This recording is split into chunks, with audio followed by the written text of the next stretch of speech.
యేసుక్రీస్తు నామంలో బెతస్తా విడుదల పరిచయ తరపున మీకు ప్రేమపూర్వకమైన వందనాలు. ఈ దిన వాక్య ధ్యానము, మీ పరలోకపు తండ్రి పరిపూర్ణుడు గనుక మీరును పరిపూర్ణులుగా ఉండెదరు. మత్తయి సువార్త 5వ అధ్యాయం 48వ వచనం. లోపరహితుడైన పరిపూర్ణుడైన దేవుడు తన ప్రజల ఎదుట ఉంచగలిగే నియమం, ప్రమాణం, ఆదర్శం ఈ వచనంలోది ఒకటే.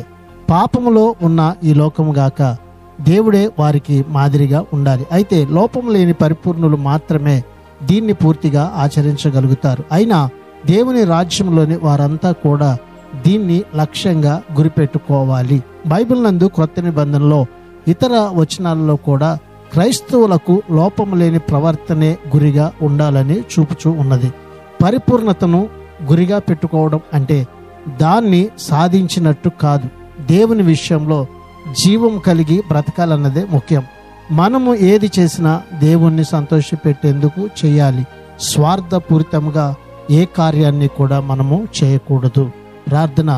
మమ్మల్ని మిక్కిలిగా ప్రేమించిన మా ప్రియ పరలోకపు తండ్రి యేసయ్య, మరొక నూతన దినాన్ని మాకు ఇచ్చినందుకు నీకు వందనాలు, స్తోత్రాలు చెల్లిస్తూ, లోపము లేని పరిపూర్ణుడిగా ఈ లోకానికి నువ్వు వచ్చావు ప్రభువా. నేను ఆరాధించే ప్రజలమైన మేము కూడా ప్రభువా అయ్యా పరిపూర్ణులుగా నిన్ను ఆరాధించేటువంటి గొప్ప భాగ్యాన్ని దినాన ఎదుగో ప్రభువా మా అందరికీ మీరు దయచేయమని యేసు పరిశుద్ధ నామంలో ప్రార్థించి అడిగి వేడుకుంటున్నాం తండ్రి. ఆమెన్.